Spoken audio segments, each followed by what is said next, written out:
نحمده ونصلي على رسوله الكريم أما بعد فقد قال الله تعالى في القرآن العظيم والفرقان المجيد سبحان الذي أسرى بعبده ليلا من المسجد الحرام إلى المسجد الأقصى الذي باركنا حوله لنريه من آياتنا إنه هو السميع البصير صدق الله العلي العظيم سبحان ربك رب العزة عما يصفون وسلام على المرسلين والحمد لله رب العالمين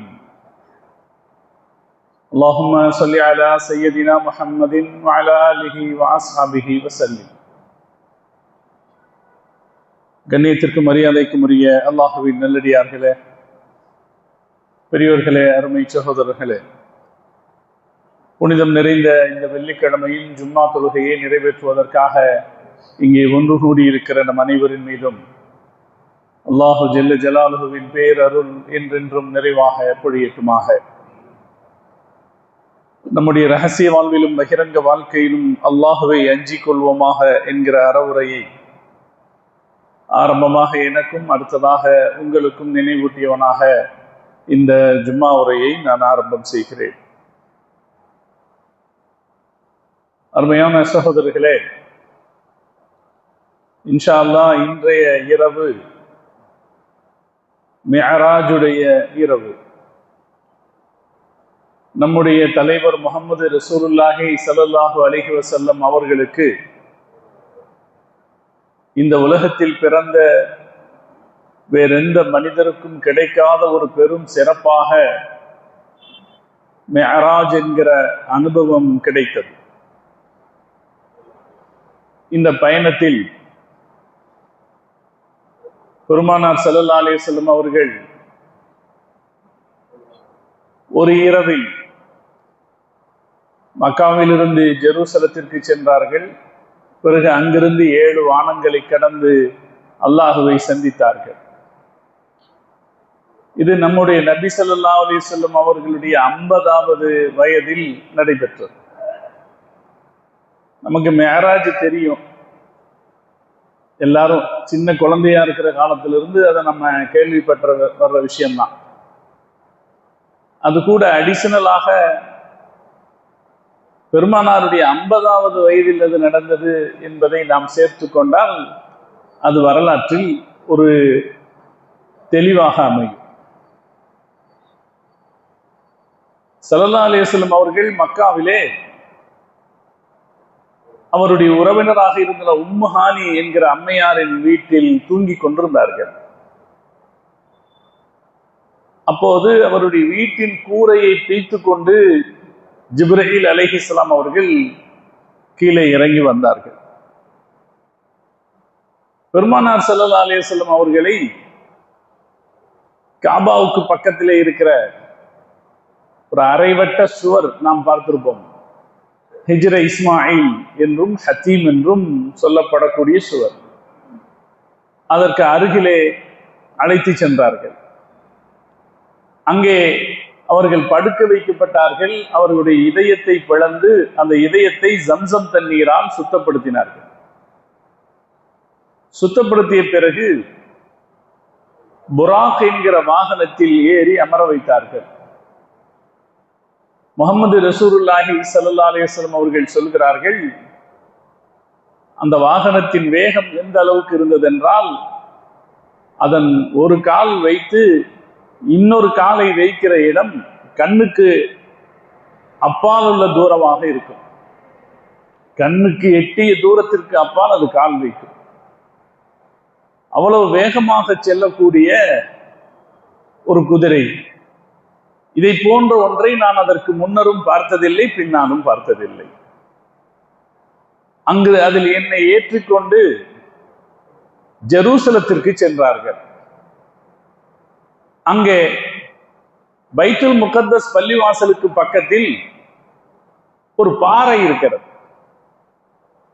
இப்போது அதை குப்பத்து சஹ்ரா என்று அழைக்கிறார்கள். பைத்துல் முகத்தஸ் பள்ளிவாசல்னாலே ஒரு தங்க முலாம் பூசிய ஒரு குப்பா அடங்கிய ஒரு கட்டடத்தை காட்டுகிறார்கள் அல்லவா, ஆனா அது உண்மையில பைத்துல் முகத்தஸ் அல்ல. பைத்துல் முகத்தஸ் பக்கத்துல இருக்கு. அதுக்கு தனியா விசேஷமான எந்த அடையாளமும் இல்லை. ஆனா பெரிய பள்ளிவாசல், சுமார் 5000 பேர் தொழுவதற்கு ஏற்ற வசதியுடைய ஒரு பெரிய பள்ளிவாசல் பக்கத்தில் இருக்கிறது. அதுக்கு பக்கத்துல ஒரு பெரிய பாறை இருந்துச்சு. அந்த பாறைக்கு பெருமானார் ஸல்லல்லாஹு அலைஹி வஸல்லம் அவர்கள் அழைத்து வரப்பட்டார்கள். அங்கே அவர்களுடைய புராக் வாகனம் கட்டப்பட்டது. அங்கே நபிமார்கள் எல்லோரும் பெருமானாருக்காக காத்திருந்தார்கள்.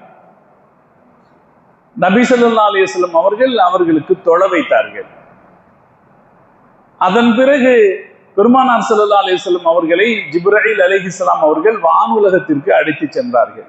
முதல் வானம், 2ஆம் வானம் என்று 7 வானங்களை கடந்து ஒவ்வொரு வானத்திலும் நபிமார்களை சந்தித்தார்கள்.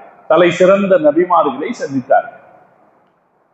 இறுதியாக 7ஆம் வானத்தை கடந்த பிறகு சித்ரத்துல் முன்தஹா என்கிற இடத்தை அடைந்தார். அது இந்த பிரபஞ்சத்தின் எல்லை, படைப்புகள் செல்வதற்கான எல்லை. அந்த எல்லையை கடந்து ஜிப்ரீல் அலைஹிஸ்ஸலாம் அவர்கள் கூட பயணிக்க முடியாது என்கிற அளவுக்கு இருக்கிற எல்லை. இந்த உலகத்தில் மக்கள் செய்கிற எல்லா நல்லமல்களும் அதுவரை உயர்த்தப்படுகிறது. அந்த எல்லைக்கு பெருமானார் ஸல்லல்லாஹு அலைஹி வஸல்லம் அவர்கள் அழைத்து செல்லப்பட்டார்கள். அதற்கு மேலே நீங்கள் செல்லுங்கள் என்று ஜிப்ரீல் அலைஹிஸ்ஸலாம் அவர்கள் சொன்னார்கள். பெருமானார் ஸல்லல்லாஹு அலைஹி வஸல்லம் அவர்கள் அதை தாண்டி சென்றார்கள். நீங்க கூட வரக்கூடாதா என்று கேட்டபோது, இதற்கு மேல் ஒரு அடி எடுத்து வைத்தால் என் இறக்கைகள் கரிந்து போய்விடும் என்று ஜிப்ரீல் அலைஹிஸ்ஸலாம் அவர்கள் சொல்ல, நபி ஸல்லல்லாஹு அலைஹி வஸல்லம் அவர்களே தனியாக சென்றார்கள். அவர்கள் அரிசை பார்த்தார்கள், லௌஹுல் மஹ்ஃபூல் எழுதப்படுகிற சப்தத்தை கேட்டார்கள், அல்லாஹுவை பார்த்தார்கள். தன்னுடைய கண்களால் அல்லாஹுவை பார்த்தார்கள், அல்லாஹுவோடு பேசினார்கள். தன் அடியாருக்கு என்னெல்லாம் சொல்ல வேண்டுமோ அதையெல்லாம் அல்லாஹ் சொன்னார். அவற்றை கேட்ட பிறகு பெருமானாருக்கு அல்லாஹ் தொழுகையை கடமையாக்கினான். அந்த தொழுகையை பெற்றுக்கொண்டு நபி ஸல்லல்லாஹு அலைஹி வஸல்லம் அவர்கள் பூமிக்கு திரும்பி வந்தார்கள். இவை எல்லாம் ஒரு இரவின் கொஞ்ச நேரத்தில் நடைபெற்றது. திருக்குர்ஆன் அதை அற்புதமாக சொல்லும். சுப்ஹானல்லதி, சுப்ஹானல்லாஹ், அல்லாஹ் பரிசுத்தமானவன். சுப்ஹானல்லதீனா சுப்ஹானல்லாஹ்னு அர்த்தம். ஒரு ஆச்சரியமான செய்தியை சொல்ல தொடங்குகிற போது சுப்ஹானல்லாஹ் என்று சொல்லுவது நம்முடைய பழக்கம். சுப்ஹானல்லாஹ், சுப்ஹானல்லாஹ் அல்லதி அஸ்ரா பிஅப்திஹி, இறைவன் தன் அடிமையான அடியாரான முஹம்மது ஸல்லல்லாஹு அலைஹி வஸல்லம் அவர்களை அழைத்து சென்றான். லைலன், இரவிலே, இரவிலே அழைத்து சென்றான். இதுல அஸ்ரா என்ற ஒரு வார்த்தை இருக்கிறது, லைலன் என்ற ஒரு வார்த்தை இருக்கிறது. அஸ்ரா என்றால் அழைத்து சென்றான் அர்த்தம். ஆனா அதுக்கே என்ன அர்த்தம்னா இரவில் அழைத்து சென்றான் என்றுதான் அர்த்தம். அஸ்ரா என்றால் இரவில் அழைத்து சென்றான். ஆனா அதுக்கு அதை சொன்னதற்கு அப்பால் அல்லாஹு தஆலா லைலன், இரவு என்ற ஒரு வார்த்தையை திரும்பவும் சொல்லி இருக்கிறார். இரவில் அழைத்து சென்றான், இரவில் என்று 2வது தடவையாக இறைவன் லைலன் என்ற சொல்லை பயன்படுத்தி இருக்கிறார். திருக்குர்ஆனிய அறிஞர்கள் இலக்கணப்படி இதை ஆய்வு செய்து சொல்கிற போது இதற்கு ஒரு கருத்து சொல்வார்கள். இந்த பயணம் இரவின் கொஞ்ச நேரத்தில் நடந்தது. ஜுஸ்அம் மினல் லைல், ஒரு ராத்திரி முழுக்க நடந்த பயணம் அல்ல, இரவின் கொஞ்ச நேரத்தில் இவையெல்லாம் நடந்து முடிந்து விட்டது. முஹம்மது ரசூலுல்லாஹி ஸல்லல்லாஹு அலைஹி வஸல்லம் அவர்கள் மக்காவில் இருந்து ஜெருசலத்திற்கு அழைத்து செல்லப்பட்டார்கள். அங்கிருந்து வானங்களை கடந்து சென்றார்கள், அல்லாஹுவை பார்த்தார்கள். அல்லாஹ் அவர்களுக்கு அந்த உலகத்தில் சொர்க்கத்தையும் நரகத்தையும் அதில் இருக்கிற பல காட்சிகளையும் காட்டினான். பல உரையாடல்கள் நடைபெற்றது. எல்லாவற்றுக்கும் பிறகு பெருமானார் ஸல்லல்லாஹு அலைஹி வஸல்லம் அவர்கள் கொஞ்ச நேரத்தில் திரும்பி வந்து விட்டார்கள். இது நம்முடைய தலைவர் முஹம்மது ரசூலுல்லாஹி ஸல்லல்லாஹு அலைஹி வஸல்லம் அவர்களுடைய வாழ்க்கையில் நடைபெற்ற அதிசயங்களின் மகா அற்புதம். பெருமானாருக்கு மாத்திரமே கிடைத்த ஒரு அற்புதம். வேறு எந்த நபிக்கும் எந்த மலக்குக்கும் கிடைக்காத ஒரு பேர் அற்புதம். இப்படி ஒரு வாய்ப்பு நம்ம தலைவர் ஸல்லல்லாஹு அலைஹி வஸல்லம் அவர்களுக்கு கிடைத்தது. அல்லாஹ் தஆலா இதை பற்றி குர்ஆனிலே அல் இஸ்ரா என்கிற அத்தியாயத்தில் பேசுகிறார். அதே போல வன்னஜ்மு அத்தியாயத்தினுடைய சில வசனங்களிலும் இந்த காட்சிகளை பற்றி அல்லாஹ் நமக்கு எடுத்துச் சொல்கிறார். பல ஹதீசுகளிலும் பெருமானார் ஸல்லல்லாஹு அலைஹி வஸல்லம் அவர்கள் இந்த பயணத்தில் என்ன நடந்தது என்பதை விலாவாரியாக விளக்கி சொல்லி இருக்கிறார்கள். அதே போல நபி ஸல்லல்லாஹு அலைஹி வஸல்லம் அவர்கள் தான் காண்ட இந்த காட்சிகளின் யதார்த்தத்தை மிக தத்ரூபமாக மக்காவின் காஃபிர்களுக்கு எடுத்துச் சொல்லவும் செய்திருக்கிறார். அவர்கள் ஆதாரங்களை கேட்டபோது ஒரு இரவில் எப்படி இது சாத்தியமாகும் என்று அவர்கள் சந்தேகத்தை கிளப்பி, மஸ்ஜிதுல் அக்ஸா எப்படி இருக்கும் என்று ஜெருசலத்தில் இருக்கிற பள்ளிவாசலை பற்றிய ஆதாரங்களை கேட்டபோது நபி ஸல்லல்லாஹு அலைஹி வஸல்லம் அவர்களுடைய கண் முன்னாலே அல்லாஹ் ஜெருசலம் பள்ளிவாசலை கொண்டு வந்து காட்டினான். அதன் ஒவ்வொரு பகுதியாக பெருமானார் ஸல்லல்லாஹு அலைஹி வஸல்லம் அவர்கள் விவரித்தார்கள். அப்போது அதை அறிந்திருந்தவர்கள் மிகச் சரியாக சொல்கிறார் என்று சாட்சி சொன்னார். போனது நடந்தது என்ன என்பது, நடந்ததற்கு பின்னால் அதை உறுதிப்படுத்தக்கூடிய நியாயங்கள், ஆதாரங்கள் எல்லாவதுமே பலதும் ஹதீசுகளில் சொல்லப்பட்டிருக்கிறது. இந்த நிகழ்ச்சி நபி ஸல்லல்லாஹு அலைஹி வஸல்லம் அவர்களுடைய 50வது வயசிலே நடந்தது. ரஜபு மாதத்தின் 27ஆம் நாள் இரவில் நடைபெற்றது. பழைய வரலாறுகள் என்கிற போது துல்லியமான தேதி என்பது சில நேரத்தில் கிடைக்காமல் போகும். இப்ப நமக்கு நம்ம டேட் ஆஃப் பர்த் தெரியும், நம்ம அம்மாவுடைய டேட் ஆஃப் பர்த் தோராயமா தான் தெரியும். வயசு சொல்றதா இருந்தா ஒரு 60 இருக்கலாம், 70 இருக்கலாம், 80 இருக்கலாம், ஒரு தோராயமா தான் சொல்லுவோம். நம்ம தாயினுடைய நிலைமையே இப்படின்னா அதற்கு முந்தைய காலகட்டத்தினுடைய சூழ்நிலை எப்படி? அதனால பழைய வரலாறுகள் பேசப்படுகிற போது அதில் சில கருத்து வேறுபாடுகள் இருப்பது என்பது யதார்த்தமானது. அதற்காக நம்ம என்ன சொல்ல முடியாது, இது நடக்கலேன்னு சொல்ல முடியாது. காரணம், இதை குர்ஆன் உறுதிப்படுத்தி இருக்கிறது. யாராவது இதை மறுத்தா குர்ஆனை மறுத்தவர்களாகி விடுவார்கள். ஆதாரபூர்வமான ஹதீசுகள் உறுதிப்படுத்தி இருக்கிறது. அதனால யாரும் இது நடந்துச்சுன்னு மறுக்க முடியாது. நடந்திருக்கு. எப்ப நடந்தது? தேதியில சில கருத்து வேறுபாடுகள் இருக்கிறது. ஆனால் வரலாற்றை ஆய்வு செய்கிற அறிஞர்கள் ஆய்வு செய்து பெரும்பான்மையாக சொன்ன முடிவு, பெரும்பான்மையாக இன்னும் சொன்னால் வரலாற்றாசிரியர்களின் ஒரு சாராரின் ஏகோபித்த கருத்தின் முடிவு, முஸ்லிம் உம்மத்தின் ஒன்றுபட்ட கருத்தின் முடிவு, இது நபி ஸல்லல்லாஹு அலைஹி வஸல்லம் அவருடைய 50வது வயசுல ரஜபு 27ஆம் நாள் இரவில் நடைபெற்றது என்பது. இது இப்படி உறுதிப்பட்டிருக்கிற போது சமூகத்தின் கடமை என்ன? நாம அதை நம்பணும். நம்மளுடைய கடமை என்ன? முதல் விஷயம், இதை நம்பணும். இது ரசூலுல்லாஹ்வுடைய வாழ்க்கையில நடந்துச்சு அப்படின்னு நம்பணும். அதுல என்னெல்லாம் நடந்துச்சுன்னு ரசூல் ஸல்லல்லாஹு அலைஹி வஸல்லம் சொன்னாங்களோ அது எல்லாத்தையும் நாம நம்பணும். இது வரலாற்றாசிரியர்களின் கருத்தின்படி 27ஆம் நாள் இரவில் நடைபெற்றது என்கிற போது அந்த தினத்தில் அதை நினைத்து பார்ப்பது நன்மைக்குரிய ஒரு காரியமாக அமையும்.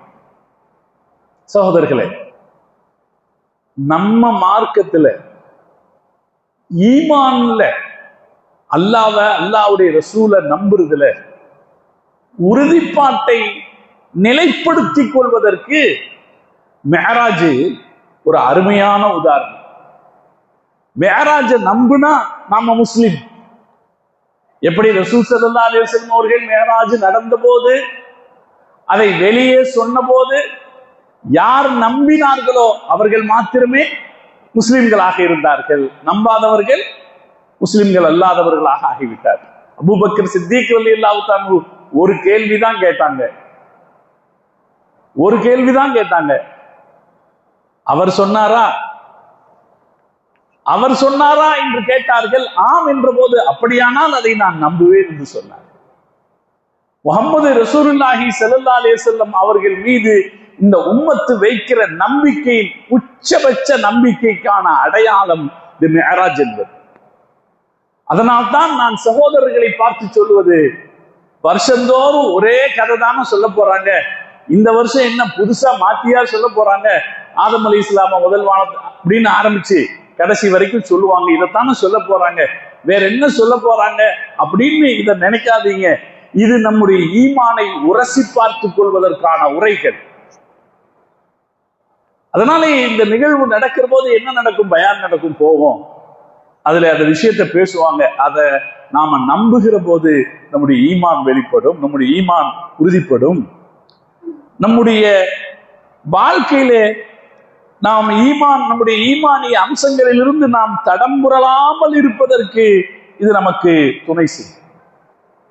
சகோதரர்களே, இந்த மிஅராஜ் நமக்கு வேறு சில சிந்தனைகளையும் இன்றைய சூழ்நிலைக்கு ஏற்ப தருகிறது. இன்ஷா அல்லாஹ் நாம முடிவு செஞ்சுக்குவோம். இன்னைக்கு ராத்திரி நம்ம பகுதிகளில் இருக்கிற பள்ளிவாசல்கள்ல இஷா தொழுகைக்கு அப்புறம், அநேகமா இஷா தொழுகைக்கு அப்புறம் பயான் செய்வாங்க. எதைத்தான் சொல்லுவாங்க, இந்த பழைய கதையைத்தான் சொல்லுவாங்க. இந்த பழைய கதை தானே, இது 1400 வருஷங்களுக்கு முந்தைய கதை தான், இதைத்தான் சொல்லுவாங்க. ஆனா அதை கேட்போம், அது நம்முடைய ஈமான் உறுதிப்பட காரணமாகும். இன்னைக்கு நம்ம வாழ்ற காலம் இவ்வளவு ஆபத்து நிறைந்த காலமா இருக்கு. ஈமானுக்கான ஆபத்துக்கள் எல்லா நிலையிலும் சூழ்ந்து இருக்கிற காலம். சுதந்திரம் என்கிற பெயரில், அறிவுபூர்வமாக சிந்தித்தல் என்கிற பெயரில் நம்முடைய வாழ்க்கை எல்லா நிலையிலும் ஈமானுக்கான அச்சுறுத்தல்கள் சூழ்ந்திருக்கிற சூழலில், எங்க பார்த்தாலும் தீமைகள் மலிந்திருக்கிற சூழலில் கொஞ்ச நேரம் பள்ளிவாசல்ல போய் உட்காருவோம், நல்ல செய்தி கேட்போம். அது நம்முடைய ஈமானை வலிமைப்படுத்தும்.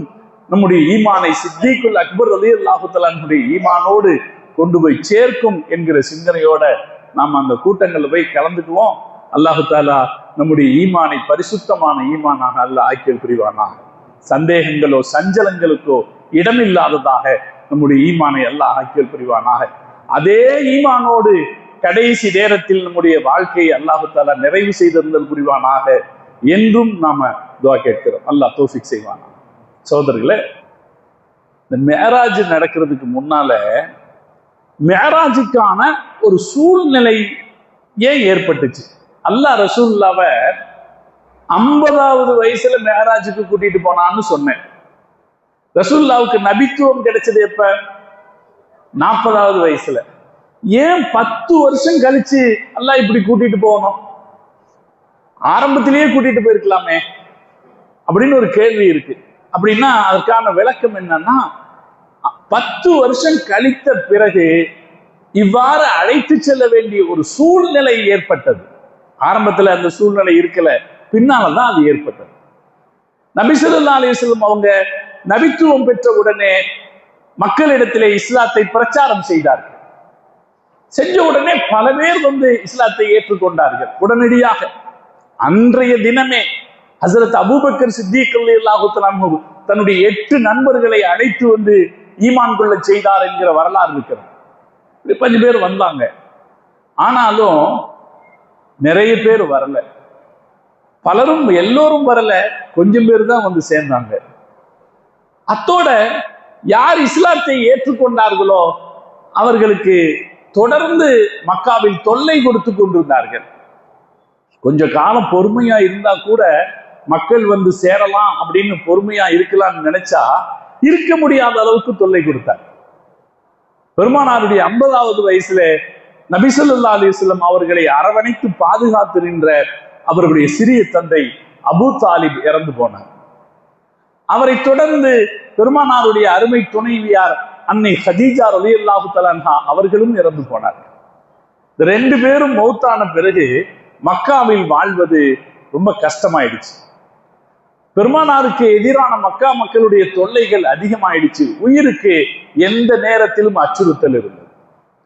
அப்ப நபி ஸல்லல்லாஹு அலைஹி வஸல்லம் நினைச்சாங்க, இந்த தீனுடைய பிரச்சாரத்துக்கு வேற யாரையாவது ஆதரவு தேவைப்படும்னு நினைச்சு ரசூலுல்லாஹ் தாயிஃப் நகரத்தை தேர்ந்தெடுத்தார்.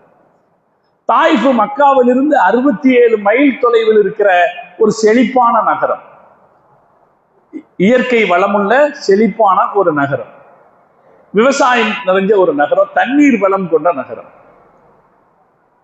திராட்சைப்பழம், அதே போல பிளம்ஸ், அது போல பீச் பழம், இது மாதிரியான பழங்களும் அங்கே தாராளமாக விளையும், தோட்டங்கள் நிறைஞ்ச இடம். அங்க போய் அங்க ரசூலுல்லாவுக்கு உறவினர்கள் இருந்தாங்க. அவங்கள்ட்ட போய் சொல்லலாம். அப்படி சொன்னா அவர்கள் ஏற்றுக்கொண்டால் அது நமக்கு உதவியாக இருக்கும், ஆதரவாக இருக்கும் என்று பெருமானார் ஸல்லல்லாஹு அலைஹி வஸல்லம் நினைச்சாங்க. அதுல வரலாற்று ஆய்வாளர்கள் ஒரு அரசியல் காரணத்தையும் சேர்த்து சொல்கிறார்கள். சாதாரணமா எல்லாரும் சொன்னது என்னன்னா, ஒரு ஆதரவு தேடி போனாங்க, அங்க அவங்க குடும்பத்துக்காரங்க இருந்தாங்க, அதனால அவங்கள்ட்ட ஒரு ஆதரவு தேடி போனாங்கன்னு சொல்லுவாங்க. ஒரு அரசியல் காரணத்தையும் ஆய்வாளர்கள் சேர்க்கிறாங்க. என்ன அரசியல் காரணம்னா, தாயிஃப் நகரத்தில் கஸ்வான் என்கிற ஒரு மலை பிரதேசத்தில் மக்காவின் காபிர்கள் பணக்காரர்களுக்கான பண்ணை வீடுகள் இருந்தது. மக்காவின் காபிர்கள் பல பெரும் பணக்காரர்களுக்கான பண்ணை வீடுகள் இந்த கஸ்வான் மலை பிரதேசத்தில் இருந்தது. அதனால தாயிஃப் நமக்கு கட்டுப்பட்டு வருமானால் மக்காக்காரர்கள் அந்த செல்வாக்கில் அவர்களை நம்படியில் கொண்டு வந்து சேர்க்க முடியும். அவங்களுடைய சொத்துக்கள் எல்லாம் இது பக்கத்தில் இருக்கிறதுனால இதை வச்சு மக்காக்காரங்களை நம் வழிக்கு ஈர்க்க முடியும் என்று நபி ஸல்லல்லாஹு அலைஹி வஸல்லம் அவர்கள் நினைத்தார்கள். அவங்களுடைய வளர்ப்பு மகன் ஸைத் இப்னு ஹாரிஸா ரலியல்லாஹு தஆலா அன்ஹு அவர்களை அழைத்து கொண்டு பயணம் போனாங்க. அவருக்கு சின்ன வயசு தான், அதிகப்படியா அவருடைய வயசு ஒரு 15 வயசுக்குள்ள இருக்கலாம், சின்ன வயசு, இளம் சிறுபிள்ளை. அவரை கூட்டிட்டு போனாங்க. வேற பாதுகாப்பு ஏற்பாடுகள் எதையும் ரசூல் ஸல்லல்லாஹு அலைஹி வஸல்லம் செய்துக்கல. காரணம், அவங்க அவ்வளவு தூரம் தாயிஃப் மக்களை நம்பினார். தாயிஃபிலே பனு சகீஃப் என்கிற குடும்பத்தார் வசித்து வந்தார்கள். நபி ஸல்லல்லாஹு அலைஹி வஸல்லம் அவர்கள் பெரும் நம்பிக்கையோடு அவர்களிடத்தில் சென்ற போது அங்கே அவர்களுக்கு பெரிய ஏமாற்றம் காத்திருந்தது. நபி ஸல்லல்லாஹு அலைஹி வஸல்லம் அவர்களை மக்கா மக்கள் நடத்தியதை விட மோசமாக தாயிஃப் மக்கள் நடத்தினர். எடுத்த உடனேயே அவர்கள் பேச விரும்பல. அவர்களில் ஒருவர் சொன்னார், அம்மா வஜதல்லாஹு அஹதன் யுர்சிலு கைரக், உங்களை தவிர வேற யாரும் அல்லாஹ்வுக்கு கிடைக்கலையா? இந்த ஊருக்கு தூதரா அனுப்புறதுக்கு உங்களை தவிர வேற யாரும் அல்லாஹ்வுக்கு கிடைக்கலையா? அது ஒரு கேலியும் நக்கலும் நிறைந்த பேச்சு. ரசூல் ஸல்லல்லாஹு அலைஹி வஸல்லம் அவர்கள் கம்பீரமான மனிதர். மக்காவிலே தன்னுடைய கம்பீரத்திற்கான சான்றை நிரூபித்து வைத்திருக்கிற மனிதர். சஃபா மலைக்குன்றின் மீது ஏறி நின்று கொண்டு அவர்கள் முதலாக மக்காவாசிகளை அழைத்த போது மக்காவில் இருந்த ஒவ்வொருவரும் அந்த அழைப்பை ஏற்று சஃபா மலைக்கு கீழே வந்து திரண்டார்கள். முஹம்மது அழைக்கிறார். வர முடியாதவர்கள் தங்கள் சார்பாக ஒரு பிரதிநிதியை அனுப்பி வைத்தார்கள் என்று வரலாறு சொல்கிறது. மக்காவின் மக்களிடத்திலே பெருமானார் ஸல்லல்லாஹு அலைஹி வஸல்லம் அவர்களுக்கு அப்படி ஒரு கம்பீரம் இருந்தது, கௌரவம் இருந்தது. இந்த கௌரவமுடைய பெருமானார் ஸல்லல்லாஹு அலைஹி வஸல்லம் அவர்கள் தாயிஃப் நகருக்கு வந்து பேசிய போது அவங்கள ஒருத்தன் கேட்டான், அல்லாஹ்வுக்கு உன்னை விட்டா வேற ஆள் கிடைக்கலையான்னு சொன்னான். இன்னொருத்தன் இன்னும் அதிகம் கிண்டல் பேசினான். அவன் சொன்னான், வல்லாஹி லா உகல்லிமுக அபதா, நான் ஒரு நேரமும் உங்ககிட்ட பேச மாட்டேன், நான் உங்ககிட்ட பேசவே தயாரா இல்லை. நீங்கள் உண்மையான நபியாக இருந்தால், இன் குன்த ரசூலன் மினல்லாஹ் கமா தகூல், நீங்கள் சொல்வது போல நீங்கள் உண்மையான ரசூல் நபியாக இருந்தால் நீங்க என்னை விட ரொம்ப பெரியவர், உங்ககிட்ட பேசுறதுக்கு எனக்கு தகுதி இல்லை. நீங்க நபி இல்லை, நீங்க ஒரு பொய்யர்னா எங்கிட்ட பேசுறதுக்கு உங்களுக்கு தகுதி இல்லை. என்ன ஒரு கிண்டல் பாருங்க, நக்கல் பாருங்க. அப்படி சொல்லி பெருமானாரை அவர்கள் புறக்கணித்தார்கள். இது நபி ஸல்லல்லாஹு அலைஹி வஸல்லம் அவர்கள் எதிர்பாராத ஒரு புறக்கணித்தல். சொல்ல வந்ததை கேட்கறதுக்கு ஒரு நிமிஷம் கொடுத்திருந்தா அவங்க வாழ்க்கை மாறி போயிடும். ஒரு நிமிஷம் ரசூலுல்லாஹ் பேசுறதுக்கு வாய்ப்பு கொடுத்திருந்தா வாழ்க்கை மாறி போயிருக்கும். ஆனா பேசுறதுக்கு வாய்ப்பே கொடுக்காமல் நபியின் வார்த்தை அவர்கள் அடைத்தார். அதிகாரம் இருக்கிறது, செல்வாக்கு இருக்கிறது என்கிற ஆணவம் பெருமானாரை பார்த்து அப்படி அவர்களை பேச வைத்தது. நபி ஸல்லல்லாஹு அலைஹி வஸல்லம் அவர்கள் அந்த கட்டத்தில் அவர்களிடத்தில் இன்னும் பணிந்து பேசுகிறார்கள். ஒரு நபி என்பதை தாண்டி உங்களுக்கு எனக்கு ஒரு சொந்தம் இருக்கு இல்லையா, அந்த சொந்தத்தின் பேரால் கேட்கிறேன், நீங்கள் ஒரு ஆதரவு கொடுங்க என்று கேட்டார்கள் ஸல்லல்லாஹு அலைஹி வஸல்லம். அப்போதும் அவர்கள் பெருமானாரை ஆதரிக்க தயாராக இருக்கல. அது மட்டும் இல்ல, ரசூல் ஸல்லல்லாஹு அலைஹி வஸல்லம் சீக்கிரம் போங்க, இந்த ஊரை விட்டு சீக்கிரம் போங்கன்னு விரட்டினாங்க. அப்படி சீக்கிரம் அவர்களை வெளியேற்றுவதற்காக வேண்டி அங்க இருக்கிற சிறுவர்களை கல்லை எடுத்து வீசுமாறு அவர்கள் சொன்னார்கள். சிறுவர்கள் கல்லால் பெருமானார் ஸல்லல்லாஹு அலைஹி வஸல்லம் அவர்களை எறிந்தார்கள். மக்காவில் பார்க்க முடியாத ஒரு கொடுமை இது. முஹம்மது ரசூலுல்லாஹி ஸல்லல்லாஹு அலைஹி வஸல்லம் என்கிற மகத்தான ஒரு பெரிய மனிதருக்கு நான் சமீபத்தில் ஒரு அரசியல் பிரமுகர்களுடைய கூட்டத்திலே பேசினேன். அந்த கூட்டத்திலே நான் சொன்னேன், உங்களுக்கு முஹம்மது நபியை ஒரு சராசரியான சமய தலைவராகத்தான் தெரியும். ஆனால் நான் உங்களுக்கு சொல்கிறேன், இந்த உலகத்தில் மகத்தான ஒரு பெரும் புரட்சி செய்த அரசியல்வாதி முஹம்மது நபி. அவர் உருவாக்கிய அரசு ஒரு நாள் அல்ல, 2 நாட்கள் அல்ல, 10 நாட்கள் அல்ல, 10 வருஷங்கள் அல்ல, 100 வருஷங்கள் அல்ல, 1000 வருஷங்களை கடந்து அவர் உருவாக்கிய அரசு நிலைத்திருக்கிறது. ஹிஜ்ரி கிபி 632 கிபி 632 கிபி 1160 வரைக்கும், கிபி 1160 வரைக்கும் அவருடைய குடும்பத்தின் அரசு இந்த உலகத்தில் இருந்தது. 632 இருந்து 1160 வரைக்கும் கிட்டத்தட்ட 600 வருஷங்கள் அவருடைய குடும்பத்தின் அரசு இந்த உலகத்தில் இருந்தது. அது எவ்வளவு பெரிய பரப்பளவில் இருந்தது என்றால், இன்றைக்கு இருக்கிற 45 நாடுகள் அதன் கட்டுப்பாட்டில் இருந்தது. 1 2 அல்ல, இன்னைக்கு இருக்கிற 45 நாடுகள் அவருடைய குடும்ப ஆட்சியின் கட்டுப்பாட்டில் இருந்தது. இது வரலாறு. அதனாலே முஹம்மது நபியை பார்க்கிற பார்வையில் ஒரு மாற்றம் வேணும். ஒரு அரசியல்வாதியாக இந்த உலகத்துக்கு சொல்வதற்கு அவரிடத்தில் பல செய்திகள் இருக்குதுன்னு சொன்னேன்.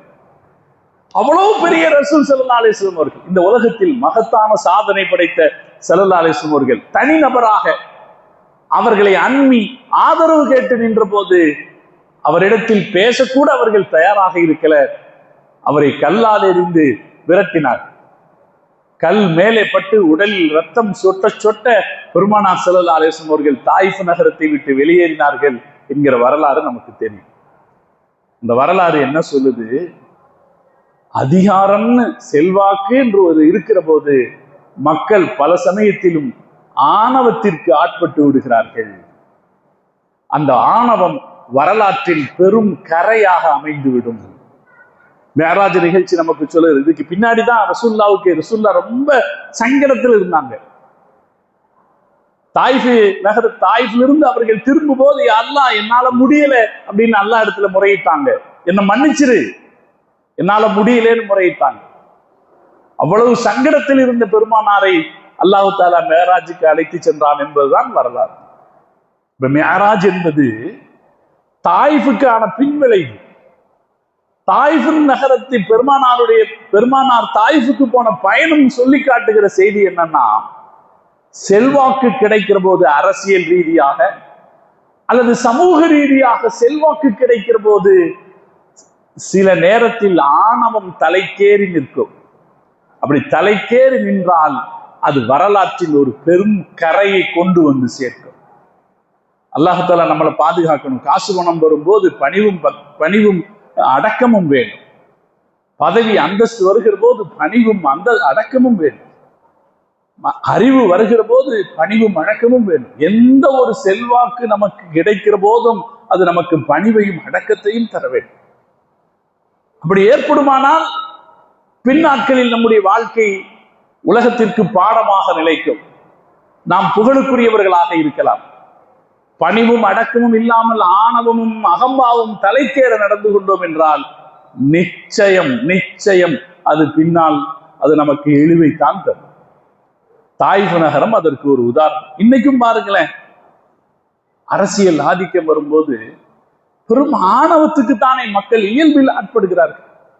இப்ப இன்னைக்கு நாம ரொம்ப நெருக்கடியான ஒரு கால சூழ்நிலையில முஸ்லிம்கள் இருக்கிறோம். திடீர்னு இப்ப என்ன செய்தி பரவிக்கிட்டு இருக்கு? ஈரானை அமெரிக்கா தாக்க போகிறது என்ற செய்தி பரவிக்கிட்டு இருக்கு. முந்தா நாள் ராத்திரி பார்த்தா திடீர்னு ஒரு செய்தி வந்தது, அமெரிக்காவிலிருந்து விமானங்கள் கிளம்பி விட்டன. B-26 விமானங்கள், அதாவது மிகப்பெரிய குழிகளை ஏற்படுத்தக்கூடிய, மிகப்பெரிய பாதாள குழிகளை ஏற்படுத்தக்கூடிய குண்டுகளை சுமந்த விமானங்கள் அமெரிக்கால இருந்து கிளம்பிடுச்சுன்னு சொன்னாங்க. ரொம்ப பதட்டமா இருந்தது. ஒருவேளை இது ஈரானின் மீது குண்டு மழை வீசப்படுமானால் அது என்னென்ன பாதிப்புகளை ஏற்படுத்தக்கூடும் என்பது ஒரு பதட்டமா இருந்துச்சு. அமெரிக்காவில் தற்போது அதிபராக வந்துட்டு ஒரு தொடர்ந்து ஒரு செய்து கொண்டிருக்கிற காரியத்தை பாருங்க. அதிகாரம், பெரும் அதிகாரம். அமெரிக்க அதிபர் அப்படிங்கிறது ஒரு பெரிய அதிகாரம். உலகத்தில் அவருக்கு நிகரான அதிகாரம் படைத்த ஒரு தலைவரை சொல்லி காட்ட முடியாது. அவ்வளவு ஒரு தனிப்பட்ட அதிகாரம். சில நாடுகளில் அதிகாரம் நாடாளுமன்றத்திடம் இருக்கும், சில நாடுகளின் அதிகாரம் அதிபரின் கையில் இருக்கும். அமெரிக்காவின் அதிகாரம், அரசியல் அதிகாரம் முழுக்க அதிபருடைய கையில் இருக்கிறது. அவரே பல விஷயங்களை செய்ய முடியும். பெரிய அதிகாரத்தில் இருக்கிறவர். அவர் நினைச்சா எந்த ஊருடைய சூழ்நிலை எப்படியும் மாற்ற முடியுங்கிற அளவுக்கு சக்தி படைச்சவர். அவர் எப்படி நடந்துக்கிறாரு பாருங்க. வெனின்சுலா அப்படிங்கிற நாட்டினுடைய அதிபரை ராத்திரியில ஒரு 20 பேரை விட்டு கடத்திட்டு வர்றாங்க. ஏதோ ஒரு பூச்செடியை தூக்கிட்டு போற மாதிரி ஒரு நாட்டினுடைய அதிபரை அவருடைய மாளிகைக்குள்ளே போய் நிக்கோலஸ் மதுரா என்கிற அதிபரையும் அவருடைய மனைவியையும் கடத்துறாங்க. எந்த நியாயம்னு எதையுமே சொல்லல. தாங்களுக்கு தாங்களே ஒரு நியாயத்தை கற்பித்துக் கொள்கிறார்கள். அவரு அமெரிக்காவுக்குள்ளே போதைப் பொருட்களை சப்ளை செய்தாருன்னு ஒரு நியாயத்தை கற்பிச்சுக்கிறாங்க. கற்பிச்சு அவர் அங்கிருந்து கடத்துறாங்க. கடத்தின அடுத்த நாள் என்ன செய்தி வருது? வெனின்சுலாவுடைய பெட்ரோல் வளம் முழுக்க எங்களுக்கு சொந்தமானது என்று அமெரிக்கா அறிவிக்கிறது. உலகத்திலேயே பெட்ரோல் தான் இன்னைக்கு இருக்கிற பெரிய வளம். மக்கள் இருக்கிற தங்கத்தை விட பெட்ரோல் தான் இன்னைக்கு பெரிய வளம். காரணம் என்னன்னா, வண்டி ஓட்டுறதுக்கு மட்டும் பெட்ரோல் பயன்படுறது இல்லை. சின்ன வண்டியா இருக்கிற டிவிஎஸ் எக்ஸல் ஆகட்டும், பெரிய வண்டியாக இருக்கிற ஏர்பஸ் 380 ஆகட்டும், விமானங்கள் ஆகட்டும், இதுக்கு மட்டும் பெட்ரோல் பயன்படுறது இல்லை. நம்முடைய அன்றாட வாழ்க்கைக்கு பல விஷயங்கள்ல பெட்ரோல் பயன்படுது. நம்ம உபயோகப்படுத்துறோமே பெயிண்ட்ல வர்ற கலர், அது பெட்ரோலிய பொருள் தான். ஏன் நம்ம உபயோகப்படுத்துற பசை, ஒரு பொருளை ஒட்டுறதுக்குன்னு குளூ பயன்படுத்துற பாருங்க, அது பெட்ரோலியம் ப்ராடக்ட் தான். நீங்க சமீப காலங்கள்ல அதிர்ச்சிகரமான இன்னொரு செய்தி கேள்விப்பட்டிருப்பீங்க. சந்தைகளில் மலிவாக விற்கிற தேங்காய் எண்ணெய், அது கூட ஒரு பெட்ரோலியம் ப்ராடக்ட் தான். கேள்விப்பட்டிருப்பீங்களா இல்லையா? இன்னைக்கு எல்லாம் சுத்தமான தேங்காய் எண்ணெய் கிடைக்கிறது இல்லை. தேங்காய் எண்ணெய் கூட உண்மையில தேங்காய் எண்ணெய் இல்லை, அது ஒரு பெட்ரோலியம் ப்ராடக்ட்னு கேள்விப்பட்டிருப்பீங்க. அப்படி பெட்ரோலின் பயன்பாடு என்பது நேரடியாகவும் மறைமுகமாகவும் மனித வாழ்க்கையில மிகப்பெரிய அளவில் பங்கு வகிக்கிறது. அதனால மக்களுடைய பெரிய மூலதனம் இன்னைக்கு பெட்ரோல் தான். பெட்ரோல் கையில் இருக்கிறவன் பணக்கார ராஜா. பெட்ரோல் உலகத்திலேயே அதிகமா இருக்கிற முதல் நாடு வெனின்சுலா. தென்கிழக்கு தென் அமெரிக்காவில் இருக்கிற நாடு. அமெரிக்கா வடக்குல இருக்கு, தென் அமெரிக்காவில் நிறைய நாடுகள் இருக்கு. அதில் இருக்கிற ஒரு நாடு தான் வெனின்சுலா. கரீபியன் கரையோரத்தில் அது இருக்கு. அங்கதான் உலகத்திலேயே அதிக பெட்ரோல் கிடைக்கிறது, சுத்தமான பெட்ரோல் கிடைக்கிறது. ரெண்டாவது சவுதி அரேபியா, மூணாவது ஈரான். உலகத்திலேயே அதிக பெட்ரோல் வளம் இருக்கிற 3 நாடுகள் இந்த 3 வரிசையில் இருக்கு. அமெரிக்க அதிபர் என்ன செய்கிறார்? 20 வீரர்களை மட்டும் அனுப்பி வெனின்சுலா நாட்டின் தலைநகருக்குள் போய் அங்கு இருக்கிற ஜனாதிபதி மாளிகைக்குள்ளே நுழைந்து ஒருவருக்கு கூட காயம் ஏற்படாமல் நிக்கோலஸ் மதுராவையும் அவருடைய மனைவியையும் கைது செய்து கொண்டு கொஞ்ச நேரத்துல அமெரிக்காவுக்கு கொண்டு வந்து விடுகிறார்கள். அங்கு சிறை வைத்து விடுகிறார். வச்சுட்டு அடுத்த நாள் என்ன சொல்றாங்க? வெனின்சுலாவுடைய எண்ணெய் முழுக்க எங்களுக்கு சொந்தமானது. இப்ப எண்ணெய் வளம் அதிகமாக இருக்கிற நாடு எடுத்தாச்சு. ஒரு நியாயமும் இல்லை. யாருமே உலகத்துல இதை கண்டிக்கவோ பேசவோ இல்லை. சின்ன சின்ன அறிக்கைகள்ல இது சரியில்லை, இது சரியில்லைன்னு அறிக்கையில சொன்னாங்களே தவிர பெருசா எந்த நடவடிக்கையும் இருக்கல. நம்ம நாடு எல்லாத்தை விட மோசம், நாங்கள் நடப்பதை உன்னிப்பாக கவனித்துக் கொண்டிருக்கிறோம்னு மட்டும்தான் சொன்னாங்க. கண்டிக்கிறோம்னு கூட ஒரு வார்த்தை சொல்லல. உலகத்துல இவ்வளவு பெரிய அக்கறை, யார வேணும்னாலும் அமெரிக்கா நினைச்சா தூக்கிட முடியும். அவங்க ஊருக்குள்ள வந்து அந்த நாட்டினுடைய அதிபரை அவர்கள் தூக்கிட முடியும். அப்படி இருக்க வெனிசுலாவினுடைய அதிபர் ஒரு கடத்தல் போல கடத்தி செல்லப்பட்டார். அதை யாரும் கண்டுக்கல, கடத்தி செல்லப்பட்டார். அவர் மீது இப்போது குற்ற வழக்குகள் நடக்கிறது. இப்ப 2வது இடத்துல இருக்கிறது யாரு? Saudi Arabia. சவுதி அரேபியா முழுக்க அமெரிக்காவின் கட்டுப்பாட்டில் தான் இயங்குகிறது என்பது பல்லாண்டுகளாக இருக்கிற யதார்த்தம். சவுதி அரேபியாவில் எண்ணெய் எடுக்கிற கம்பெனி ஆரம்கோ என்கிற கம்பெனி. அந்த கம்பெனியினுடைய மொத்த வருமானமும் அமெரிக்காவின் கையில் தான் இருக்கிறது. இன்னும் சொல்ல போனால் அமெரிக்காவின் செல்வ வளத்திற்கு சவுதி அரேபியா கொடுக்கிற காசுதான் முக்கிய காரணம். அதனால்தான் எந்த அமெரிக்க அதிபரும் சவுதி அரேபியாவை பகைத்துக் கொள்ள மாட்டார்கள். யாரும் பகைச்சிக்க மாட்டாங்க. அமெரிக்காவில் நியூயார்க் நகரத்தினுடைய இரட்டை கோபுரம் தகர்க்கப்பட்ட போது உலகமே பார்த்து அதிர்ச்சி அடைஞ்சதே. அந்த இரட்டை கோபுர தகர்ப்பு நிகழ்ச்சியில் ஈடுபட்டவர்கள் யார் என்கிற குற்றவாளிகள் பெரும்பாலானோர் சவுதிக்காரங்க தான். ஆப்கானிஸ்தான்காரங்களோ அல்லது ஈராக்காரங்களோ அல்ல. அதில் ஈடுபட்டவங்க எல்லாம் சவுதிக்காரங்க தான். ஆனா அமெரிக்கா சவுதியை ஒண்ணும் பண்ணல. சவுதி அமெரிக்காவுடைய கூட்டாளி நாடு.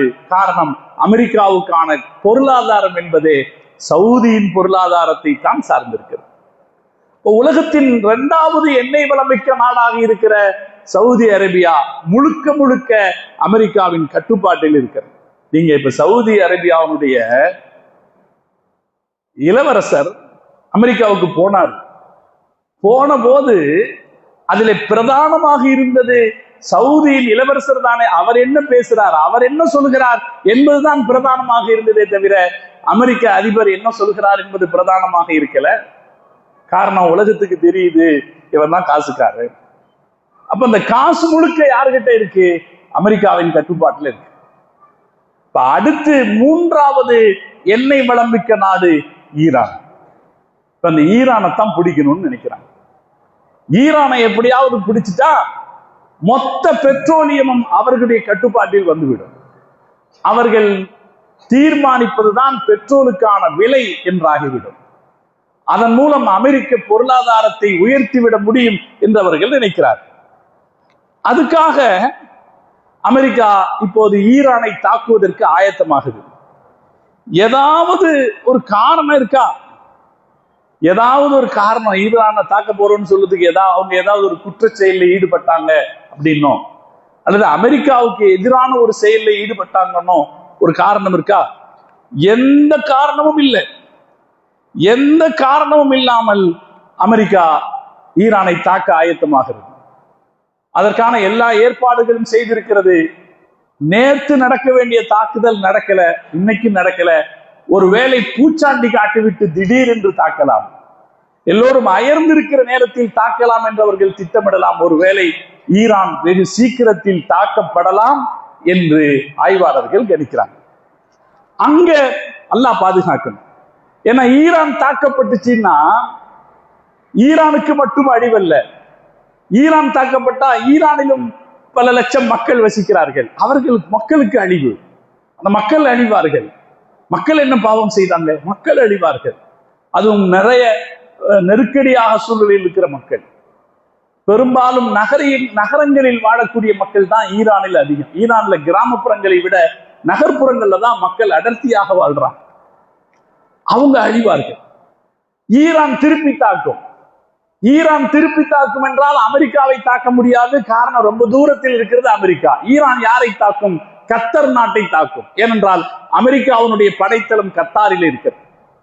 ஈரான் யாரை தாக்கும்? சவுதி அரேபியாவை தாக்கும். அங்கே அமெரிக்க படை இருக்கிறது. ஈரான் ஐக்கிய அரபு அமீரகத்தை தாக்கும், துபாயை தாக்கும். அங்கே அமெரிக்க படை இருக்கிறது. ஈரான் பஹ்ரைனை தாக்கும், அங்கே அமெரிக்க படைகள். இப்ப ஈரான் யாரை திருப்பி தாக்கும் என்று பார்த்தால் அத்தனை நாடுகளும் முஸ்லிம் நாடு. ஒட்டுமொத்த இஸ்லாமிய பிரதேசத்திற்கும் ஒரு பேரழிவை கொண்டு வந்து இந்த யுத்தம் சேர்த்துவிடும். அதுதான் பயப்பட வேண்டியது. நம்ம ஏன் பயப்படணும்னா, ஏன் இதுக்கு எதிராக நம்ம துவா செய்யணும், இது நடக்கக்கூடாது நம்ம துவா செய்யணும்னா, நடந்துருச்சுன்னா அது ஒரு பெரிய பேரழிவை கொண்டு வந்து சேர்த்து விடும். வேற யாருக்கும் சிரமம் இல்லை. ஐரோப்பிய நாடுகள் இருக்கிற நாடுகளுக்கு சிரமம் இல்லை, அமெரிக்க நாட்டுக்கு சிரமம் இல்லை. சிரமம் யாருக்குன்னு பார்த்தா மொத்தம் ஆசியாவில் இருக்கிற இந்த முஸ்லிம் நாடுகளுக்கு தான் சிரமம். பெரிய இழப்பை நாம் சந்திக்க வேண்டியது வரும். அல்லாஹ் பாதுகாப்பானாக. அப்படி ஒன்று நடக்காமல் அல்லாஹ் பாதுகாப்பானாக. இங்கே நாம் சிந்திக்கிற விஷயம் என்னன்னா, ஈரானிலே போராட்டங்கள் நடப்பதை அமெரிக்கா தூண்டி விடுகிறது. இந்த அரசாங்கத்துக்கு எதிராக போராடுங்க அப்படின்னு அமெரிக்கா தூண்டுது. நம்ம மக்கள் கூட பல பேரு, ஈரான் ஒரு ஷியா நாடு, ஈரானில் இருப்பவர்கள் ஷியா மதத்தால் ஷியாக்காரர்கள், அதனால் அவர்களுக்கு ஏற்படக்கூடிய நஷ்டம் நாம பொருட்படுத்த வேண்டியது இல்லைன்னு நினைக்கிறாங்க. நியாயமா யோசிக்காம, நாம எவ்வளவுதான் கருத்து வேறுபாடு உள்ளவர்களாக இருந்தாலும் நம்முடைய சிந்தனையில் ஒரு நியாயம் இருக்கணும் இல்லையா? இஸ்லாம் நமக்கு கற்பிக்கிற அடிப்படை நியாயம் ஒண்ணு இருக்கு இல்லையா? அடிப்படை நியாயம் இருக்கணும். ஈரானிலே ஜனநாயகம் இல்லை என்று அமெரிக்கா சொல்லுகிறது. ஈரானில் ஜனநாயகம் இல்லை என்று மேற்கத்திய நாடுகள் பூரா பிரச்சாரம் பண்றான். நம்ம தொலைக்காட்சி சேனல்களை கூட திறந்து பார்த்தா போதும், ஈரான்ல ஜனநாயகம் இல்லை. ஈரானில் ஜனநாயகம் இல்லைன்னு சொன்னா அதுக்கு பக்கத்தில் இருக்கிற மற்ற அரபு நாடுகள்ல ஜனநாயகம் இருக்கிறதா? யாராவது கேட்கணுமா இல்லையா? சவுதி அரேபியாவில் ஜனநாயகம் இருக்கிறதா? துபாயில் ஜனநாயகம் இருக்கிறதா? கத்தாரில் பஹ்ரைனில் ஜனநாயகம் இருக்கிறதா என்று யாராவது கேட்க வேணுமா இல்லையா? அப்படி பார்க்கிற போது இந்த பிரதேசங்களில் இருப்பதை விட அதிகமான ஜனநாயகம் எங்க இருக்கிறதுனா ஈரான்ல இருக்கு. சவுதியில் இருப்பதை விட ஜனநாயகம் ஈரான்ல இருக்கு. ஏன்னா ஈரான்ல ஒரு பாராளுமன்றம் இருக்கிறது. சவுதியில் அப்படியெல்லாம் பாராளுமன்றம் இல்லை. அரசாங்கத்திற்கு எதிராக, ஆட்சியாளருக்கு எதிராக யாரும் மூச்சு கூட விட முடியாது. எந்த அளவுக்குன்னா, மதீனால ஒரு இளைஞன், இப்ப சில மாசங்களுக்கு முன்னாலே இந்த காசா யுத்தம் நடந்துகிட்டு இருக்கும்போது மதீனாவில ஒரு இளைஞன் இந்த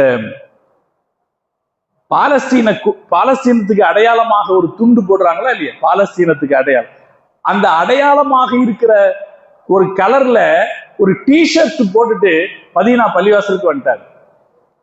இன்றைக்கு அது உலகம் முழுக்க எங்கும் ஃபேஷனாக இருக்கிறது. விளையாட்டு திடல்களில், நாடாளுமன்ற கூட்டங்களில், பொதுமக்கள் கூடுகிற இடங்களில் எல்லாம் பாலஸ்தீனத்திற்கு ஆதரவாக இந்த டிஷர்ட் போட்டுக் கொள்கிற அல்லது துண்டணிந்து கொள்கிற நடைமுறையை பலரும் செய்கிறார்கள், கிறிஸ்தவர்கள் செய்கிறார்கள். மதீனா நகரத்தில் ஒரு இளைஞன் மஸ்ஜிது நபவி பள்ளிவாசலுக்கு வருகிற போது பாலஸ்தீனத்திற்கு ஆதரவாக இருக்கிற ஒரு டிஷர்ட் அணிந்து வந்தான் என்ற உடனே அவனை பிடித்து கைது செய்து விட்டார். இந்த டிஷர்ட்டை கலட்டி வேற சட்டை போட்டு வந்தா தான் நீ உள்ள வரலாம் என்று சொல்லி அவனை எச்சரிக்கை செய்து திருப்பி அனுப்பினார். இப்ப ஜனநாயகம் எங்கே இருக்கிறது? அமெரிக்காவினுடைய உற்ற தோழனாக இருக்கிற சவுதி அரேபியாவிலே ஜனநாயகம் இருக்கிறதா? 1979 ஈரானில் பெண்களுக்கு ஓட்டுரிமை கொடுத்து விட்டார்கள். 1979 அப்படின்னா கிட்டத்தட்ட 50 வருஷத்துக்கு முன்னாடியே ஈரான்ல பெண்களுக்கு ஓட்டுரிமை கொடுத்தாங்க.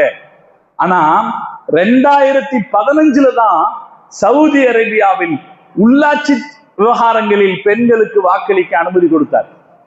சவுதி அரேபியால சமீபத்தில் தான் பெண்கள் டிரைவிங்குக்கு அனுமதி கொடுத்தாங்க. அப்ப ஈரானை விட மிக மோசமான ஜனநாயக சூழ்நிலையில தான் அரபு நாடுகள் இருக்கு. அங்க எந்த போராட்டத்தையும் தூண்டி விடல, ஈரானில் போராட்டத்தை தூண்டி விடுகிறார்கள். அதே போலங்க ஈரான்ல ஜனநாயகம் இல்லைன்னு சொல்றவங்களுக்காக ஒரு செய்தி. ஈரானில் முழுக்க கருத்து சுதந்திரம் மற்ற நாடுகளை விட அதிகமா கொடுக்கப்படுது. நம்ம ஊர்ல இந்த பிலிம் ஃபெஸ்டிவல் நடக்கும், சினிமாக்களுக்கான திருவிழாக்கள் நடக்கும், பெரிய அளவுல நடக்கும். இப்ப சிறந்த திரைப்படங்களை காட்டுவார்கள். நம்ம பத்திரிகையில படிக்கலாம். இந்த சிறந்த திரைப்படங்களுடைய வரிசையில பல வருஷத்திலேயும் முதலிடம் படிக்கிற திரைப்படம் எதுவாக இருக்கும்னா ஈரானில் இருந்து வருகிற திரைப்படமாக இருக்கும். அந்த ஈரானிய திரைப்படங்கள், நீங்க பத்திரிகை படிக்கிறவர்களா இருந்தா தெரிஞ்சிருக்கலாம், அந்த ஈரானிய திரைப்படங்கள் அது ஒண்ணு அரசாங்கத்துக்கு எதிரான கருத்து சொல்லும், அல்லது சமூகத்துக்கு எதிரான கருத்துக்களை பேசும், நாட்டு நடப்புகளை சொல்லும். அந்த திரைப்படங்கள் தான் முதலிடம் பரிசு பெறும், முதல் பரிசு பெறும். சகஜமாக நம்ம அதை பார்க்கலாம். திரைப்பட திருவிழாக்களில் அதிகமாக ஈரானிய திரைப்படங்கள் இடம்பெறும். யோசிச்சு பாருங்க, அங்கே கருத்து சுதந்திரம் இல்லை என்று சொன்னால் இப்படி திரைப்படங்கள் வர முடியுமா? இன்னைக்கு நாம திப்பு சுல்தானை பத்தி சினிமா எடுக்க முடியாது, ஹைதர் அலியை பத்தி நம்ம நாட்டுல சினிமா எடுக்க முடியாது, அவுரங்கசீப்பை பத்தி நாம சினிமா எடுக்க முடியாது. ஆனா அங்கே அவர்களுடைய சூழ்நிலையை பற்றிய திரைப்படங்கள் ஏராளமாக வருகிறது. இப்ப ஈரானை நாம ஜனநாயகம் இல்லாத நாடுன்னு சொல்ல முடியுமா? அதே போல ஈரான்ல பெண்களுக்கான உரிமை, ஈரான்ல உலகம் முழுக்க என்ன ஒரு கருத்தை பரப்புவான், ஈரான்ல பெண்கள் ரொம்ப ஒடுக்கப்படுறாங்கன்னு பரப்புவான். ஆனா இந்த சமூக ஊடகங்கள் வந்த பிறகு, சோசியல் மீடியாக்கள், யூடியூப்கள் வந்த பிறகு நேரடியா ஈரானுக்கு போய் நடக்கிற நிகழ்வு என்னன்னு பார்த்துட்டு சமூக ஊடகங்கள் வழியாக தெரிவிக்கப்பட்ட விஷயங்கள் ஆச்சரியகரமானது. அதிக சுதந்திரத்தோடு ஈரானிய பெண்கள் ஈரானுக்குள் வாழ்கிறார்கள். சமூக ஊடகங்கள்ல நிறைய இந்த மாதிரியான யூடியூப் சேனல்கள்ல செய்திகள் இருக்கு. அவங்க சுதந்திரமா வாழ்றாங்க, அவங்களுக்கு எந்த நிர்பந்தமோ எந்த கட்டுப்பாடும் கிடையாது, அவங்களுக்கு உரிய உரிமையோட வாழ்றாங்கன்னு அந்த செய்திகள் சொல்லுது. இன்னொரு விஷயம் இருக்குங்க, 1979 ஈரானில் ஆட்சி மாற்றம் ஏற்பட்ட போது ஈரான்ல இருந்த அமெரிக்க தூதரகத்தை ஒரு இளைஞர்களுடைய குழு முற்றுகையிட்டது, சிறை வைத்தார்கள் தூதரக அதிகாரிகள் 1979. அப்படி சிறை வைத்த அந்த இளைஞர் குழுவுக்கு தலைமை தாங்கி நின்றது யார் என்பதை பட்டியலிட்டு பார்த்தால் அவர்கள் சொல்றாங்க, தலைமை தாங்கியது மசூம் இஃப்திகார் என்கிற பெண்மணி. எப்ப 1979 அமெரிக்க தூதரகத்தை முற்றுகையிட்ட ஈரானிய போராளிகள்ல தலைமை தாங்கி நின்றது மசூம் இஃப்திகார் என்கிற பெண்மணி. அவர் பின்னாளில் ஈரானுடைய அமைச்சராகுமானார். 50 வருஷத்துக்கு முன்னாலேயே பெண்களை முன்னிறுத்தி இருக்கிறது ஈரான். அதே போல ஈரானுக்கு ஒரு பாராளுமன்றம் இருக்கிறது. ஈரானில் ஷியாக்கள் அதிகமாக இருக்கிறார்கள். அந்த ஷியாக்கள் அதிகமாக இருந்தாலும் ஈரானிய பாராளுமன்றத்தில் அஹ்லு சுன்னா வல் ஜமா என்கிற சன்னிகளுக்கான பிரதிநிதித்துவம் இருக்கிறது. அவங்க நாடாளுமன்ற உறுப்பினர்கள் இருக்காங்க. அதே போல கிறிஸ்துவர்களுக்கான நாடாளுமன்ற உறுப்பினர்கள் இருக்கிறார்கள். சகோதரர்களே, ஒரு ஆச்சரியமான செய்தியை பதிவு செய்கிறேன். ஈரானுடைய நாடாளுமன்றத்தில் யூத உறுப்பினர்களும் இருக்கிறார்கள். அங்கும் யூதர்கள் வசிக்கிறார்கள். யூதர்களுக்கான நாடாளுமன்ற உறுப்பினர்களும் ஈரானில் இருக்கிறார். அப்ப ஜனநாயகம் என்று பார்க்கிற போது ஜனநாயகம் அக்கம் பக்கத்தில் இருக்கிற நாடுகளை விட ஈரானில் அதிகமாகவே இருக்கிறது. ஆனால் அங்கே ஜனநாயகத்திற்கு குறை என்று சொல்லி அமெரிக்கா அதை தாக்க நினைக்கிறது, திட்டமிடுகிறது, உலகம் முழுக்க ஏமாற்ற நினைக்குது. நம்முடைய இளைஞர்களிலும் சில பேர் அதற்கு சார்பாக கருத்து வெளியிடுபவர்களாக இருக்கிறார்கள். ஷியாக்கள் என்கிற ஒற்றை காரணத்தை சொல்லி அது தவறானது, அது நீதிக்கு எதிரானது. மனிதர்கள் யாராக இருந்தாலும் அவர்கள் விவகாரத்தில் நீதமாக கருத்து பேச வேண்டியதுதான் நம்முடைய பொறுப்பு, கடமை. அமெரிக்கா ஒரு காலத்திலும் நீதியாக இந்த உலகத்தில் நடந்து கொண்டதே கிடையாது. இதுவரைக்கும் அமெரிக்க வரலாற்றில் 400 வெளிநாடுகளை அது தாக்கி இருக்கு. அடுத்த நாட்டு அதிபர்களை சர்வ சகஜமாக உள்ளே புகுந்து தூக்கி கொண்டு வருவது என்பது அமெரிக்க இராணுவத்திற்கு கைவந்த கலை. இது ஒரு கடத்தல். அடுத்த நாட்டினுடைய இராணுவ தளபதிகள்ல கடத்திட்டு வர்றது ரொம்ப சகஜமா அவங்க செய்யறது. 1961 ஆப்பிரிக்கால காங்கோ அப்படின்னு ஒரு நாடு இருந்துச்சு. இப்போ நீங்க காங்கோவை பத்தி பார்க்கலாம். காங்கோ நாடு, அங்கே ஒரு பெரிய புரட்சி ஏற்பட்டு அங்கே ஒரு சுதந்திரம் ஏற்பட்டு காங்கோவுக்கு ஒரு சுதந்திரம் கிடைத்து காங்கோவுடைய முதல் பிரதமரானாரு பேட்ரிஸ் லுமும்பா அப்படிங்கிறவர். இங்க இந்த பேட்ரிஸ் லுமும்பாவுடைய வரலாறு நாம படிக்கணும். அவருடைய வரலாறு நமக்கு தமிழ்ல கூட எழுதியிருக்கிறாங்க. பேட்ரிஸ் லுமும்பா அவர் கருப்பின மக்களின் உரிமைகளுக்காக போராடி காங்கோ நாட்டுக்கு சுதந்திரம் பெற்றுக் கொடுத்து அதன் முதல் பிரதமராக வந்தபோது அதை அமெரிக்காவால் தாங்கிக் கொள்ள முடியவில்லை. இன்னும் வல்லரசு நாடுகள் அவர்களுடைய அடிமைகளாகத்தான் ஆப்பிரிக்க நாடுகளை வைத்திருக்கிறார்கள். அவங்க என்ன நினைக்கிறாங்களோ அங்க எல்லாம் நல்ல வளம் இருக்கு, தங்கம் இருக்குது, பெட்ரோல் இருக்கு, எல்லாம் இருக்கு. அதை ஆக்கிரமித்துக் கொள்வதற்காக கருப்பின நாடுகளை இன்னும் அடிமைகளாகத்தான் பயன்படுத்தி கொண்டிருக்கிறார். அதிலிருந்து ஆப்பிரிக்க மக்களுக்கு எழுச்சி தருவதற்காக பேட்ரிஸ் லுமும்பா போராடினார். அவர் பிரதமராக வந்தார். சகோதரர்களே, அமெரிக்கா ராணுவம் அதனுடைய CIA என்கிற அமைப்பு பேட்ரிஸ் லுமும்பாவை அவருடைய வீட்டுக்குள் புகுந்து தூக்கி போனாங்க 1960. இன்னைக்கு இப்ப சமீபத்தில் இந்த வருஷம் 3ஆம் தேதி வெனிசுலாவுடைய அதிபரை தூக்கிட்டு போனது ஃபர்ஸ்ட் வேலை அல்ல. இது போல 400 அந்நிய தலையீடுகளை அமெரிக்கா செய்திருக்குது. அதுல பேட்ரிஸ் லுமும்பாவை தூக்கிட்டு போனாங்க. அவர் மேல அவங்களுக்கு எவ்வளவு கோபம் இருந்துச்சுன்னா, அவரை கொலை செய்து அவருடைய உடலை ஆசிட்டில் அழுத்தினார்கள். அவருடைய உடல்ல ஒரு பாகம் கூட உலகத்துக்கு கிடைச்சிடக்கூடாதுன்னு சொல்லி அவருடைய உடலை ஆசிட்டில் போட்டு அழித்தார்.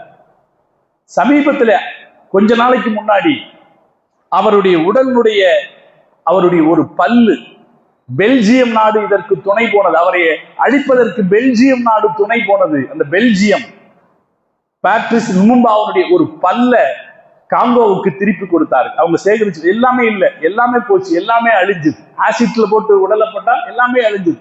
அவருடைய ஒரு பல்லு மட்டும் வச்சிருந்தாங்க. அந்த பல்லை காங்கோவுக்கு திருப்பி கொடுத்தார்கள் சமீபத்தில். இப்படி உலகத்தின் தலைவர்களை தன்னிஷ்டத்திற்கு ஆதிக்கம் செய்து அழிக்கிற பழக்கம் அமெரிக்காவுக்கு தொடர்ந்து இருக்கு. அமெரிக்காவுக்கு பக்கத்தில் இருக்கிற கியூபாங்கிற நாடு. கியூபாவிலே ஃபிடல் காஸ்ட்ரோ அதனுடைய அதிபராக இருந்தார் நீண்ட நெடுங்காலம். 1959 2006 வரைக்கும் ஃபிடல் காஸ்ட்ரோவை கொலை செய்வதற்கு 634 தடவை அமெரிக்கா முயற்சி செய்திருக்கு. ஒரு தடவை 2 தடவை இல்லை. ஆய்வாளர்கள் சொல்றாங்க ஒரு மாசத்துக்கு ஒரு நடவடிக்கை. எதுக்காக? ஒரு நாட்டு மக்களால் தேர்ந்தெடுக்கப்பட்ட கியூபாவின் அதிபர் ஃபிடல் காஸ்ட்ரோவை கொலை செய்வதற்கு 634 நடவடிக்கைகளை அமெரிக்க ராணுவம் மேற்கொண்டிருக்கிறது. அவை எல்லாவற்றிலும் அது தோல்வி அடைந்தது.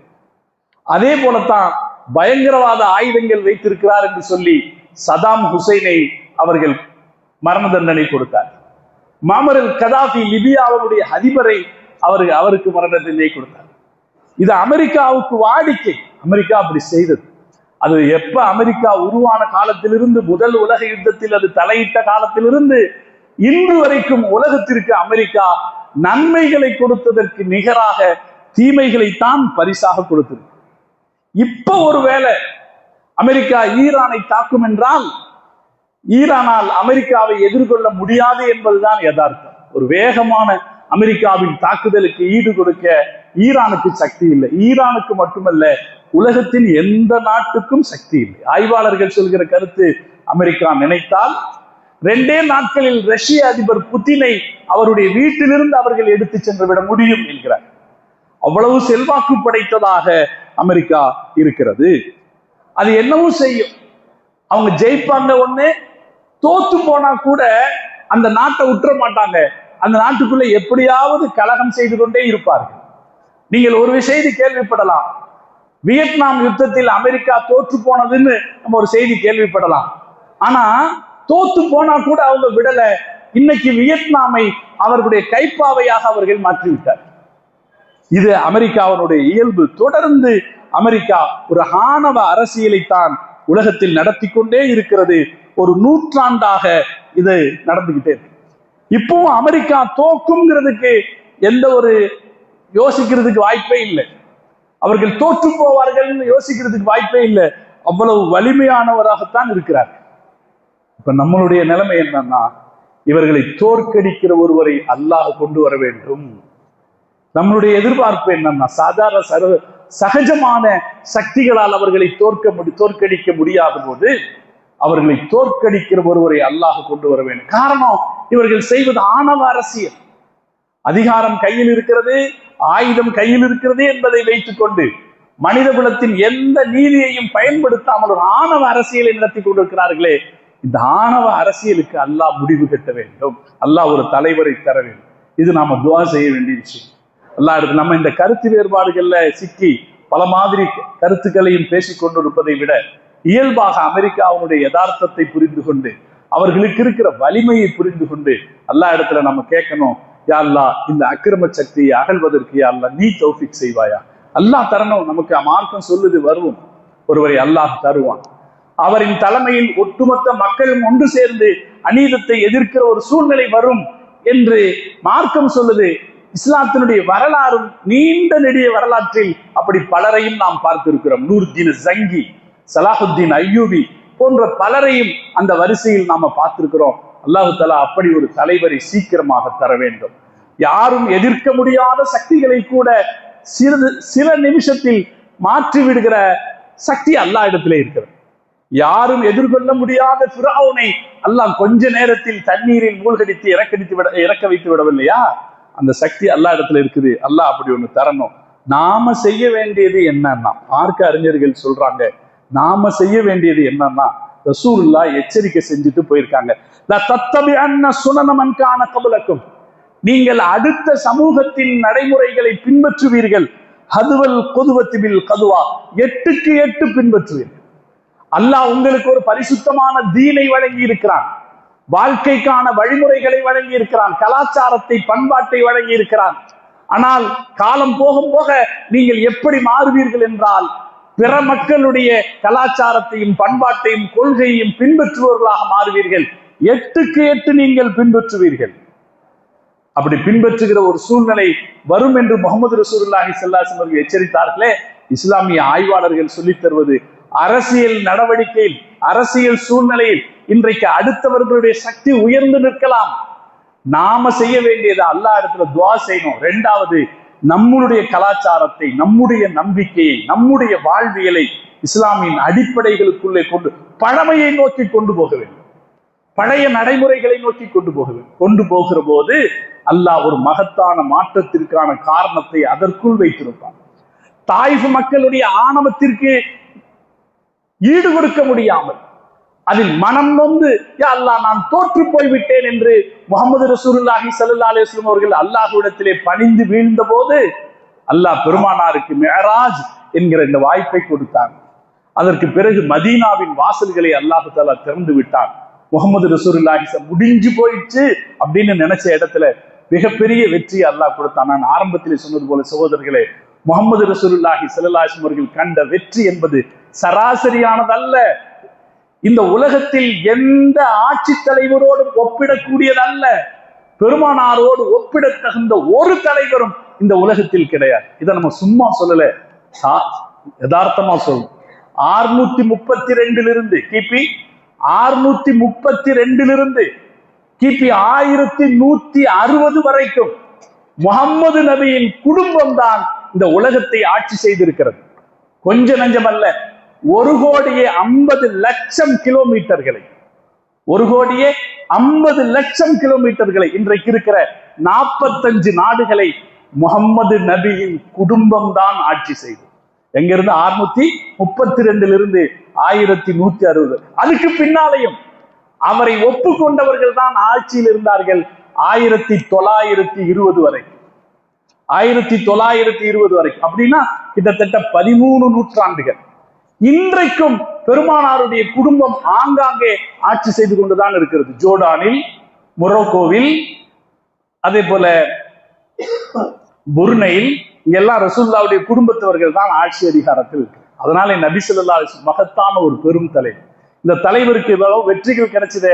அதுக்கு முன்னாலே அவங்க தாயிஃபிலிருந்து திரும்பும் போது அல்லாஹ் இடத்துல துஆ செய்தாங்க, அல்லாஹும்ம அஷ்கு இலைக்க பஸ்ஸி, யா அல்லாஹ் என் இயலாமையை உன்னிடத்தில் முறையிடுகிறேன், என்னை மன்னித்து விடு என்று அவர்கள் கேட்டார். அப்படி ஒரு சூழ்நிலை இருந்துச்சு. அல்லாஹ் மாற்றத்தை ஏற்படுத்தினார், பெரும் மாற்றத்தை அல்லாஹ் கொடுத்தான். மகத்தான சாதனையை ரசூலுல்லாஹ் செஞ்சாங்க.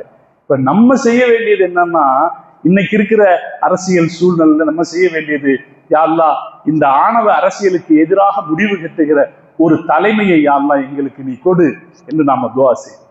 அடுத்தது நம்ம செய்ய வேண்டியது, நம்முடைய பழமை பாரம்பரியத்தை நோக்கி புதுசா எதையும் போயிடாம, அதுல போய் நம்மளை ஈடுபடுத்திக்காம பாரம்பரியத்தை நோக்கி நாம் திரும்புவது. ஒவ்வொருவரும் அவருடைய தனிப்பட்ட வாழ்க்கையை, சமூக வாழ்க்கையை, குடும்ப வாழ்க்கையை இஸ்லாமின் அடிப்படைகளை நோக்கி இறுக்கி கட்டமைத்துக் கொள்வது இன்றைய சூழ்நிலைக்கு நம்முடைய ஈமானை பாதுகாப்பதற்கானது அல்லாஹ் தௌஃபீக் செய்தல் புரிவானாக. உலகத்தில் ஒரு பேராபத்து ஏற்படலாம் என்று எல்லோரும் அச்சப்பட்டு கொண்டிருக்கிற நேரத்தில் அல்லாஹ் 2 நாளா அதை தள்ளி வச்சிருக்கான். 2 நாளா அது நடக்கல.